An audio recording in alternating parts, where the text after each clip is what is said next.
ನಮಸ್ಕಾರ, ನೀವು ನೋಡ್ತಾ ಇದ್ದೀರಾ ಜಿ ಕನ್ನಡ ನ್ಯೂಸ್. ನಾನು ಶಿವರಾಮು. ದಿನದ ಎಲ್ಲಾ ಪ್ರಮುಖ ಸುದ್ದಿಗಳನ್ನು ನೋಡೋಣ ವಿಶೇಷ ಸಮಾಚಾರದಲ್ಲಿ.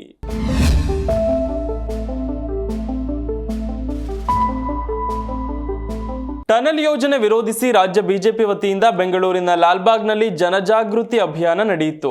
ವಿಪಕ್ಷ ನಾಯಕ ಆರ್ ಅಶೋಕ್ ಮತ್ತು ಸಂಸದ ತೇಜಸ್ವಿ ಸೂರ್ಯ ಈ ವಿಚಾರವಾಗಿ ಸಾರ್ವಜನಿಕರ ಜೊತೆ ಚರ್ಚೆ ನಡೆಸಿದ್ರು. ಬಳಿಕ ಮಾತನಾಡಿದ ಆರ್ ಅಶೋಕ್, ಈ ಯೋಜನೆಗೆ 120 ಡಿಪಾರ್ಟ್ಮೆಂಟ್ ಇಂದ ಅನುಮತಿ ಬೇಕು, ಆದರೆ ಒಬ್ಬರ ಅನುಮತಿಯನ್ನು ತೆಗೆದುಕೊಂಡಿಲ್ಲ. ಬಿಹಾರ, ತಮಿಳುನಾಡು ಎಲೆಕ್ಷನ್ಗಾಗಿ ಹಾಗೆಯೇ ಹಣ ಲೂಟಿ ಮಾಡುವ ಉದ್ದೇಶದಿಂದ ಈ ಯೋಜನೆಗೆ ಕೈ ಹಾಕಲಾಗಿದೆ. ಬೆಂಗಳೂರಿನಲ್ಲಿರುವ ಎಲ್ಲಾ ಪಾರ್ಕ್, ಲೇಕ್ಗಳನ್ನ ಹುಡುಕುತ್ತಿದ್ದಾರೆ. ಇದು ಮನೆಹಾಳು ಕೆಲಸ ಅಲ್ವಾ? ಕೆಂಪೇಗೌಡರ ಆಶಯಕ್ಕೆ ಕೊಳ್ಳಿ ಇಡ್ತಿದ್ದಾರೆ. ಇದರ ವಿರುದ್ಧ ಜನಾಂದೋಲನ ಆಗಬೇಕು.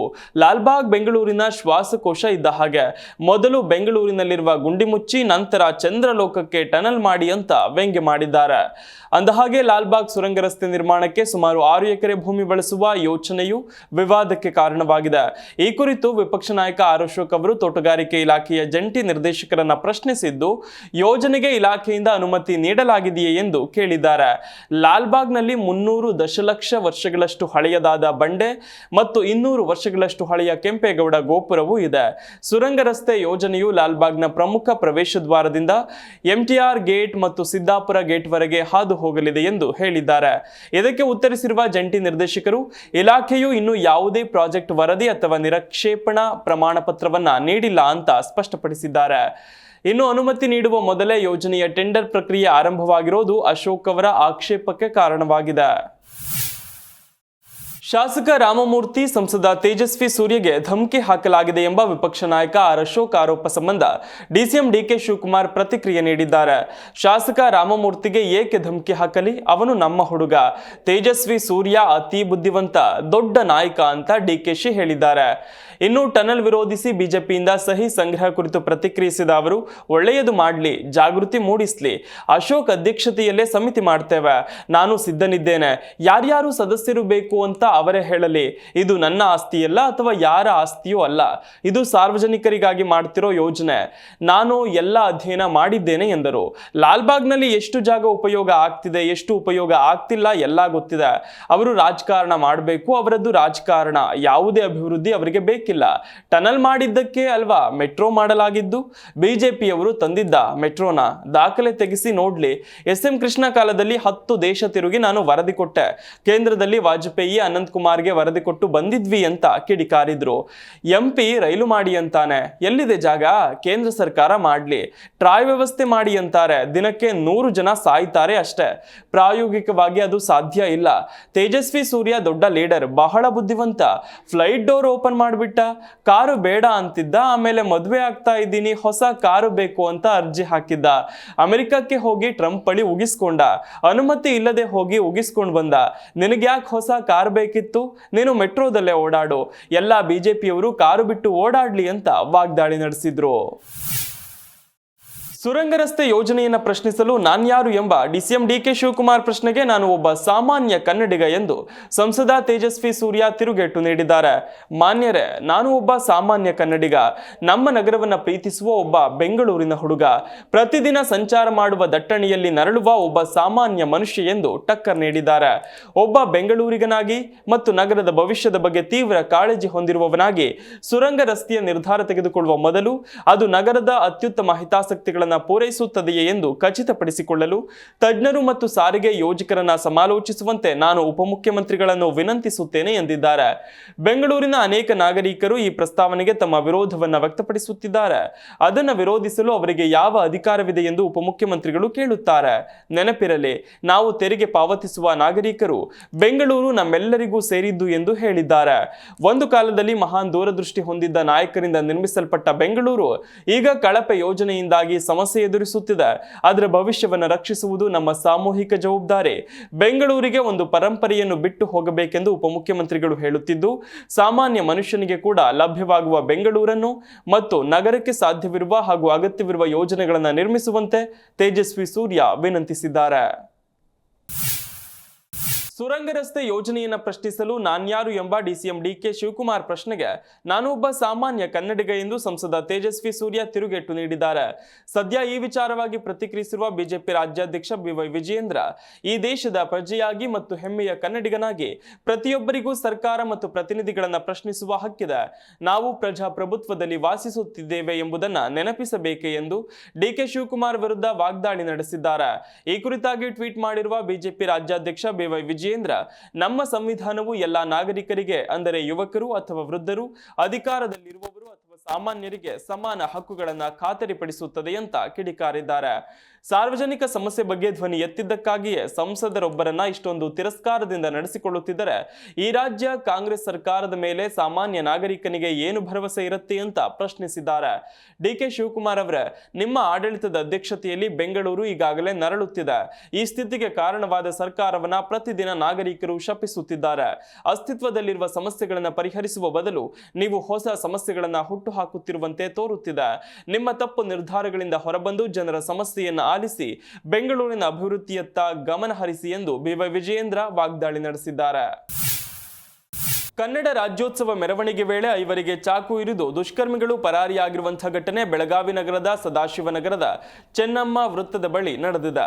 3 ಬಿಮ್ಸ್ ಆಸ್ಪತ್ರೆಗೆ ಹಾಗೆ 2 ಖಾಸಗಿ ಆಸ್ಪತ್ರೆಗೆ ದಾಖಲಿಸಲಾಗಿದೆ. ಗುರುನಾಥ್ ವಕ್ಕುಂದ, ಸಚಿನ್ ಕಾಂಬಳೆ, ಲೋಕೇಶ್ ಬೆಟಗೇರಿ, ವಿನಾಯಕ್ ಮತ್ತು ನಜೀರ್ ಪಠಾಣ್ ಎಂಬುವವರಿಗೆ ಚಾಕು ಇರಿಯಲಾಗಿದೆ. ಬೆಳಗಾವಿಯ ಸದಾಶಿವನಗರದ ಚೆನ್ನಮ್ಮ ವೃತ್ತದ ಬಳಿ ಕನ್ನಡ ರಾಜ್ಯೋತ್ಸವ ಅಂಗವಾಗಿ ರೂಪಕಗಳ ಮೆರವಣಿಗೆ ನಡೆಯುತ್ತಿತ್ತು.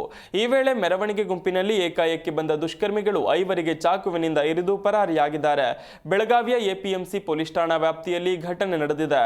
ಬೆಳಗಾವಿ ಬಿಮ್ಸ್ ಆಸ್ಪತ್ರೆಗೆ ಕಮಿಷನರ್ ಭೂಷಣ್ ಬೊರಸೆ ಭೇಟಿ ನೀಡಿ ಹಲ್ಲೆಗೊಳಗಾದವರಿಂದ ಮಾಹಿತಿ ಪಡೆದುಕೊಂಡಿದ್ದಾರೆ. ಬಳಿಕ ಮಾಧ್ಯಮದವರ ಜೊತೆಗೆ ಮಾತನಾಡಿದ ಅವರು, ವೈ ಜಂಕ್ಷನ್ ಬಳಿ ರಾಜ್ಯೋತ್ಸವ ಮೆರವಣಿಗೆ ವೇಳೆ ಘರ್ಷಣೆಯಾಗಿದೆ. 4 ಚಾಕುವಿನಿಂದ ಇರಿದಿದ್ದಾರೆ. ಒಬ್ಬರ ತಲೆಗೆ ಗಾಯ ಆಗಿದೆ ಅಂತ ಮಾಹಿತಿ ನೀಡಿದ್ದಾರೆ. ಯಾರು ಹಲ್ಲೆ ಮಾಡಿದ್ದಾರೆ ಎಂಬ ಬಗ್ಗೆ ಮಾಹಿತಿ ಪಡೆಯುತ್ತಿದ್ದೇವೆ. ಘಟನೆ ನಡೆದ ಸ್ಥಳದ ಸಿಸಿಟಿವಿ ಪರಿಶೀಲನೆ ಕೂಡ ಮಾಡುತ್ತೇವೆ. ಗಾಯಗೊಂಡ ಎಲ್ಲರೂ ಬೆಳಗಾವಿಯ ನೆಹರು ನಗರದ ನಿವಾಸಿಗಳು. ರಾಜ್ಯೋತ್ಸವ ಮೆರವಣಿಗೆಯಲ್ಲಿ ಇವರಿಗೆ 3 ರಿಂದ 4 ಲಕ್ಷ ಜನರು ಭಾಗಿಯಾಗಿದ್ದಾರೆ ಅಂತ ಹೇಳಿದ್ದಾರೆ. ಇನ್ನು ಗಾಯಾಳು ರಾಘವೇಂದ್ರ ಎಂಬುವವರು ಮಾತನಾಡಿದ್ದು, ಮೆರವಣಿಗೆಯಲ್ಲಿ ರೂಪಕ ವಾಹನ ತಂದಿದ್ದೆವು. ನಮ್ಮ ವಾಹನದ ಬಳಿ ಬೇರೆಯವರೊಂದಿಗೆ ಅಪರಿಚಿತರು ಜಗಳ ಮಾಡುತ್ತಿದ್ದರು. ನಮ್ಮ ರೂಪಕ ವಾಹನ ನೋಡಿ ನಮ್ಮ ಮೇಲೆ ಹಲ್ಲೆ ಮಾಡಿದ್ರು. ಕೈಯಲ್ಲಿ ಚಾಕು ಹಿಡಿದು ಬಂದು ಹಲ್ಲೆ ಮಾಡಿದ್ದಾರೆ. 11ಕ್ಕೂ ಅಧಿಕ ಜನರಿಂದ 7-8 ಜನರ ಮೇಲೆ ಹಲ್ಲೆ ಮಾಡಿ ಪರಾರಿಯಾಗಿದ್ದಾರೆ.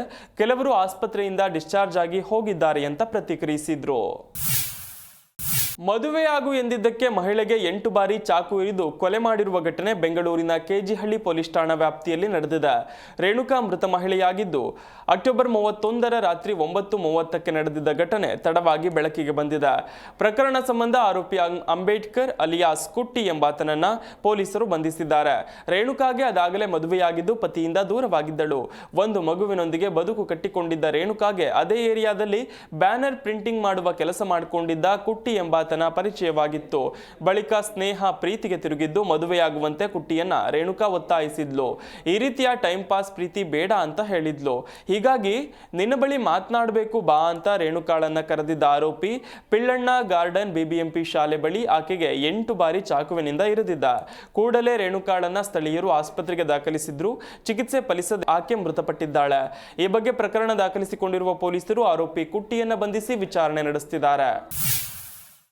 ಬೆಂಗಳೂರಿನ ಶಾಂತಿನಗರ ಬಸ್ ನಿಲ್ದಾಣ ಬಳಿ ಭೀಕರ ಅಪಘಾತ ಸಂಭವಿಸಿದ್ದು, ವೇಗವಾಗಿ ಬಂದ ಆಂಬ್ಯುಲೆನ್ಸ್ 2 ಬೈಕ್ಗಳಿಗೆ ಡಿಕ್ಕಿ ಹೊಡೆದ ಪರಿಣಾಮ 2 ಸ್ಥಳದಲ್ಲೇ ದುರ್ಮರಣ ಹೊಂದಿದ್ದಾರೆ.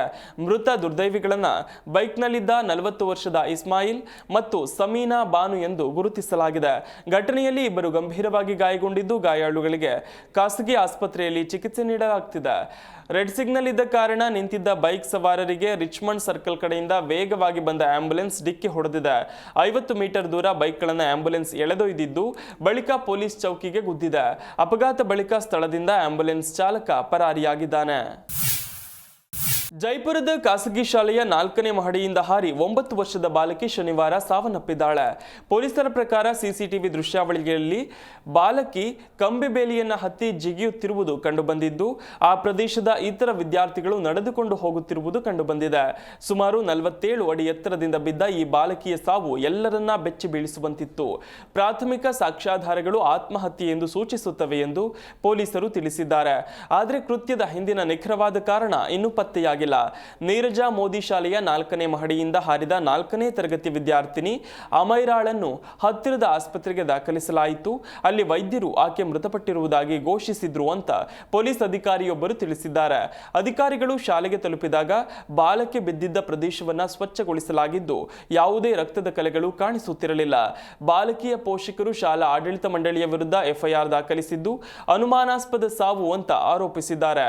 ಶಿಕ್ಷಕರು ಮತ್ತು ಸಿಬ್ಬಂದಿಯ ಪಾತ್ರದ ಬಗ್ಗೆ ತನಿಖೆ ನಡೆಸಬೇಕು ಎಂದು ಅವರು ಒತ್ತಾಯಿಸಿದ್ರು. ಶಾಲಾ ಆವರಣದಲ್ಲಿ ಇಂಥ ಘಟನೆ ಹೇಗೆ ಸಂಭವಿಸಬಹುದು ಅಂತ ಪ್ರಶ್ನಿಸಿದ್ರು.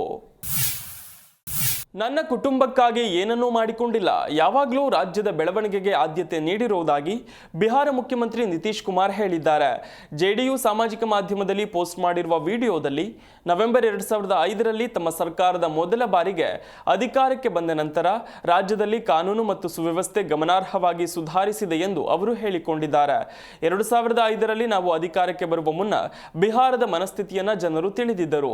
ನಾವು ಕಾನೂನು ಮತ್ತು ಸುವ್ಯವಸ್ಥೆ ಮರುಸ್ಥಾಪನೆಗೆ ಆದ್ಯತೆ ನೀಡಿದ್ದೇವೆ. ರಾಜ್ಯದಲ್ಲಿ ಕಾನೂನು ಸುವ್ಯವಸ್ಥೆಯನ್ನು ಸ್ಥಾಪಿಸಿದ್ದೇವೆ. ಈಗ ಬಿಹಾರಿಯಾಗಿರುವುದು ರಾಜ್ಯದ ನಿವಾಸಿಗಳಿಗೆ ಹೆಮ್ಮೆಯ ವಿಷಯವಾಗಿದೆ ಅಂತ ಅವರು ಹೇಳಿಕೊಂಡಿದ್ದಾರೆ. ಮಹಿಳೆಯರು, ಹಿಂದೂಗಳು, ಮುಸ್ಲಿಮರು, ಮೇಲ್ವರ್ಗದವರು, ದಲಿತರು ಮತ್ತು ಸಮಾಜದ ದುರ್ಬಲ ವರ್ಗ, ಹಿಂದುಳಿದ ವರ್ಗಗಳ ಸಬಲೀಕರಣಕ್ಕಾಗಿ ತಮ್ಮ ಸರ್ಕಾರ ಹಲವಾರು ಕ್ರಮಗಳನ್ನು ಕೈಗೊಂಡಿದ್ದು, ರಾಜ್ಯದ ತ್ವರಿತ ಅಭಿವೃದ್ಧಿಗಾಗಿ ವಿಧಾನಸಭಾ ಚುನಾವಣೆಯಲ್ಲಿ ಮತ್ತೊಮ್ಮೆ ರಾಷ್ಟ್ರೀಯ ಪ್ರಜಾಸತ್ತಾತ್ಮಕ ಮೈತ್ರಿಕೂಟಕ್ಕೆ ಮತ ನೀಡುವಂತೆ ಜನರಲ್ಲಿ ಮನವಿ ಮಾಡಿಕೊಂಡಿದ್ದಾರೆ. 243 ಸದಸ್ಯ ಬಲದ ಬಿಹಾರ ವಿಧಾನಸಭೆಗೆ ನವೆಂಬರ್ 6 ಮತ್ತು ನವೆಂಬರ್ 11ರಂದು 2 ಹಂತಗಳಲ್ಲಿ ಚುನಾವಣೆ ನಡೆಯಲಿದ್ದು, ನವೆಂಬರ್ 14ರಂದು ಫಲಿತಾಂಶ ಪ್ರಕಟವಾಗಲಿದೆ. ಇದಿಷ್ಟು ಈ ದಿನದ ಪ್ರಮುಖ ಸುದ್ದಿ. ನೋಡ್ತಾ ಇರಿ ಜಿ ಕನ್ನಡ ನ್ಯೂಸ್, ಸತ್ಯವೇ ಸುದ್ದಿಯ ಜೀವಾಳ.